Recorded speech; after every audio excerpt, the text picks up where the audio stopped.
The topic of this webinar is focused on building quality by design and risk-based quality management systems into clinical operations.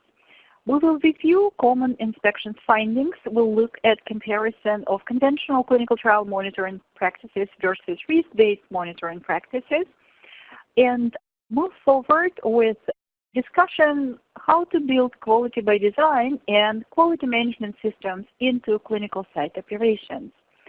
We'll also look into factors influencing study quality and integrity, risk assessment, detection and management, as well as risk-based quality-specific management practices will be reviewed in detail.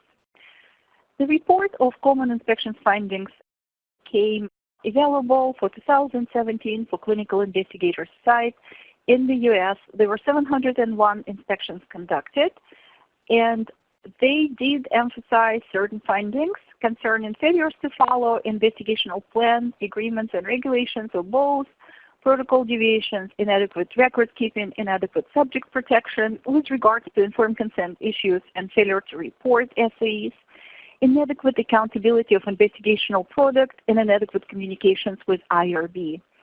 Investigational product was also falsely represented as safe and efficacious, which is prohibited in clinical trials because that's what clinical trials are for, to establish safety and efficacy profile.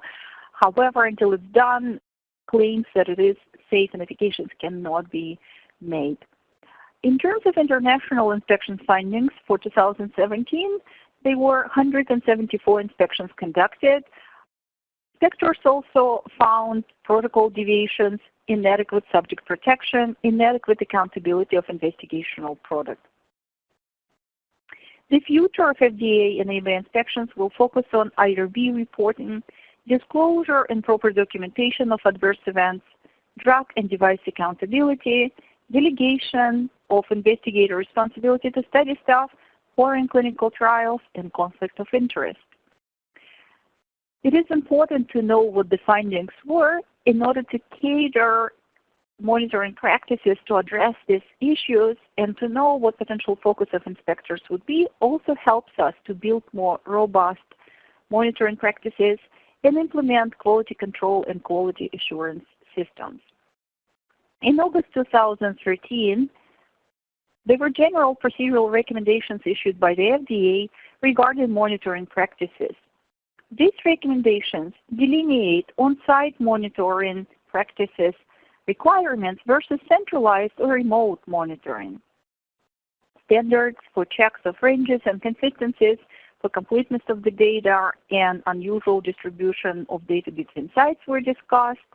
The target on on-site monitoring for data abnormalities with high frequency errors was also discussed with regards to any outliers in the data noted through the centralized monitoring. And if the site demonstrates trends that are outliers, whether they have too many abnormalities in data, high frequency of errors, high deviations, or high dropout rate, or high unreported SAEs, those data trends should be examined, as well as if data are too perfect. So because it's also suspicious, then those sites would be a primary target for on-site visit and on-site monitoring. To some degree, we all utilize electronic data capture systems to make sure we monitor for trends. And now it has been solidified in a formal general recommendations addressing complete set of administrative and regulatory requirements for site performance, performance metrics, and characteristics that would be correlated with poor performance and non-compliance. Conventional monitoring practices utilized typically were every 4 to 8 weeks intervals occurred at a site where there was site visit by the monitor, representative of the sponsor, with 100% source verification required. And internet-based platforms, electronic data capture systems were utilized to monitor and issue data queries to resolve any data entries and errors. An audit, which would be independent from the monitoring, would take place every 2 to 3 years.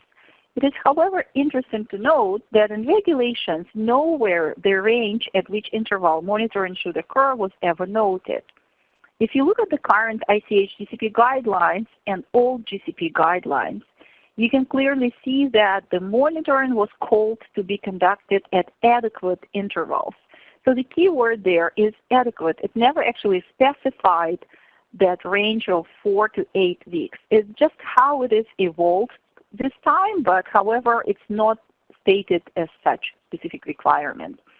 Adequate means if enrollment was very rapidly conducted at the site level, perhaps the conventional monitoring practices would be applicable even faster than 4 weeks. If they enrolled 10 subjects in its early phase clinical trial within 1 month, you need to get at that site even when before the month is over, so every 4 weeks. And certainly you need to follow up because if sites enrolled rapidly, the more errors could be made, especially in the first few subjects.